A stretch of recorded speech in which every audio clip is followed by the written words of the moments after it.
안녕하십니까. 이번 동영상은 이제 이거 제가 단독으로 취재한 내용인데, 지금 이게 이상한 게요. 헌법재판관 2명이요. 공석인데 아직도 이게 임명이 안 되고 있죠. 이상하죠. 왜냐하면 이게 문영배, 그 다음에 이미선이가 퇴임한 게 한 2달쯤 됐을 겁니다. 꽤 됐죠. 우리 선고하고 2달쯤 됐죠. 4월달이니까. 근데 아직도 후임이 없어요. 사건은 이게 자기들 말로는 막 밀려가지고 몇 년 걸린데, 매년 노니까 헌재는 일하는 데가 아닙니다. 완전히 노는 기관이에요. 그러니까 이제 아무 사건도 없는 걸 그냥 몇 년씩 오래 끄는 거예요. 아무것도 아닌 걸. 전부 이게 각하사예요. 90% 각하야. 왜냐면 이게 청부인 적격이 없어서 90% 각하라니까. 근데 일을 안 해.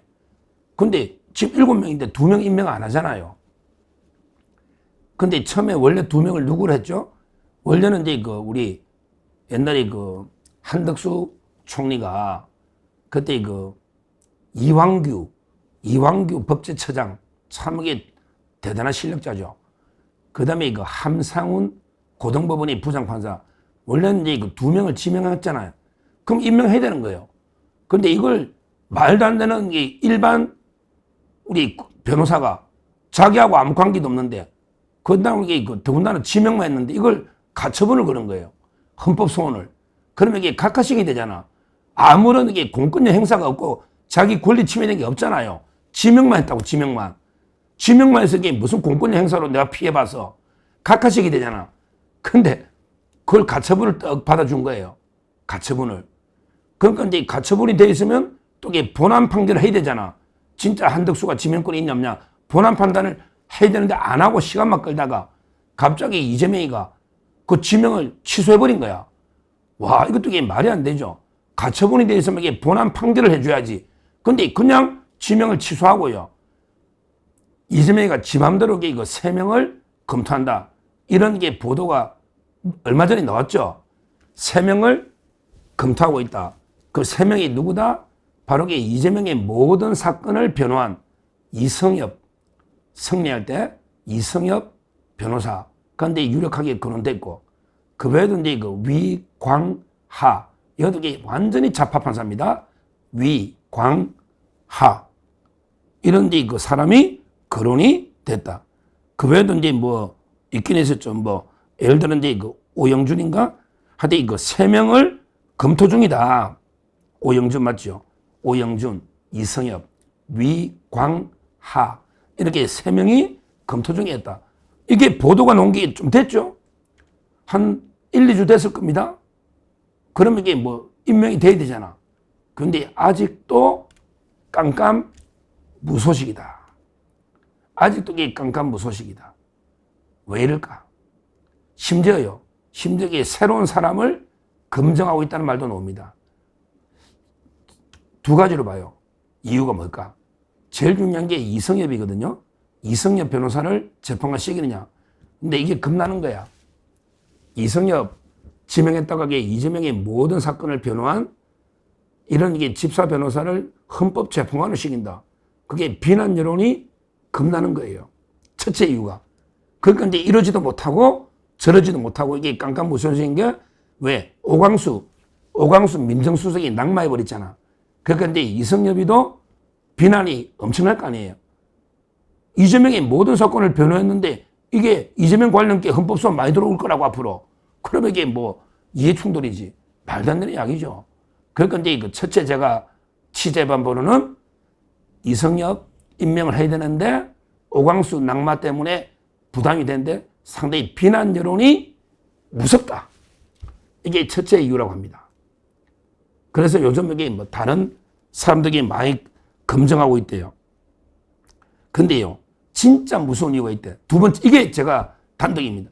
진짜 이성엽을 지명했을 때, 진짜 이재명이가 결정타가 있다. 그래서 이게 못한다. 이런 말이 있습니다. 요거는 국민의힘 잘 들었다가 청문회 할 때 써야 돼요. 청문회 할 때. 만약에 지명만 하면 제가 바로 계속 방송마다 때릴 겁니다. 이성엽 지명하면요. 중요한 게 청문회를 합니다.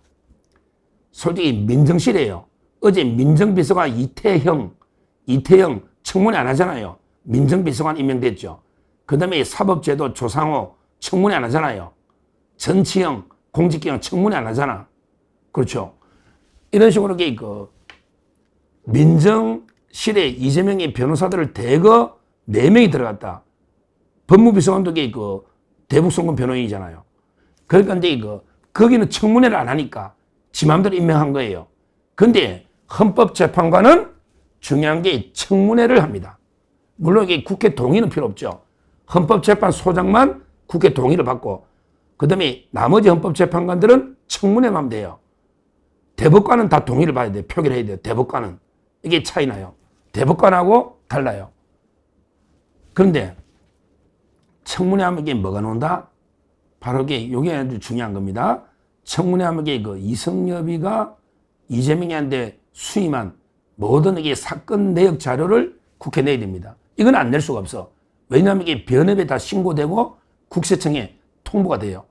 요즘 이게 변협에 사건 위임장 낼 때 인지 몇만 원짜리 인지사과 붙이면서 변호사비 얼마 받았다. 다 이게 신고가 되고 통지가 됩니다. 그게 변호사협회도 있고요. 법조윤리협회. 그 다음에 국세청이 다 있겠죠. 그러면 이게 어떻게 된다? 이성엽이가 거두기 나름대로 판사로 잘 나갔죠. 저 성적도 꽤 한 10몇 등? 성적도 괜찮았다. 제가 27개에 그 3등으로 한 애가 저하고 친한 친구인데 27개에 제가 성적을 다 한번 그때 재미로 한번 왜 27개에 유명한 놈들이 많으니까 한번 이야기했잖아. 1등이 정계선 헌법재판관 정계선이고 그러면서 이게 쭉 10등까지 있다가 한동훈이는 뭐 검사 중에 좀 잘해서 한 3, 40등 될 거다. 또 그 밑에 이원석 총장 좀 못하지. 한동훈은 중앙지검, 이원석은 동부지검. 그러면서 이성엽이가 성적이 좀 괜찮다. 제가 여러 번 이게 이야기했는데요. 판사 오래 하다가 넣었죠. 이성엽이가. 실제 판사 정관 하다가 넣어가지고 LKB 있었거든요. LKB 엄청나게 비싸잖아. 그러고 지금 이재명 변호한다고 독립에 있단 말이야. 독립. 그러면 이게 수임료가 다 이게 공개될 겁니다. 이게 문제예요. 제가 알기로 이재명의 해명도 그렇지만 수임료요.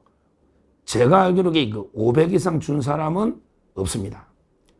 요거는 제가 이것도 단독인데 이번에 선거법 대법원에 할 때 선거법 이재명이가 대법원 할 때 조희대 대법원장이 부장할 때 옆에 배석 그 판사가 고등법원이 부장판사까지 하다 놓은 정관 중에 정관이거든요. 조희대가 딱 할 때 맞춤형 정관을 썼다고. 근데 그 사람한테도 500만 원 줬다. 제가 직접 들은 이야기입니다. 확인해 보면 돼요. 그러고 500만 원 이상 준 게 없어요. 근데요, 이재명 재판은 거의 일주일에 몇 번씩 했잖아요. 그 다음에 기록이 전부 최하 3만 페이지부터 10만 페이지. 엄청나죠? 기록이 막 엄청나. 그러게 거의 매주 재판을 몇 번씩 해. 한 번 하면 하루 종일 해. 그러면 500 받고 사무실 유지가 됩니까? 밑에 변호사 둘이 들어가는데 유지가 안 되죠. 보통 사람 같으면 시급으로 받아요. 한 달에 5천만 원, 1억 이렇게 한 달에. 그럼 시간 차지로 이렇게 받는다. 그러면 5억, 10억이 되는 거예요. 이게 정가입니다. 한번 물어보세요. 김현장이든 LKB가 가면 물어보라고. 상담해보라고 제가 거짓말인지. 근데 이재명이한테 전부 500 받았네? 이거 무료네? 이거 무료네? 받은 게 없네? 제일 많이 받은 게 저는 500이라고 저는 확신하고 있습니다.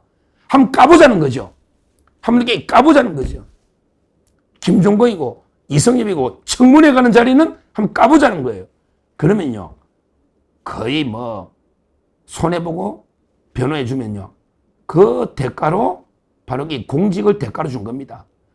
국회의원들 뺐지도 이건택, 김기표, 김동화, 전부 박균택, 양부남 이런 자들이 배지로 대납받고 그 다음에 이번에 변호사들은 다 대통령실, 민정실로 4명이나 들어갔잖아요. 그 다음에 이성엽이를 헌법재판관 준다고. 근데 진짜가 남아있지. 김종건.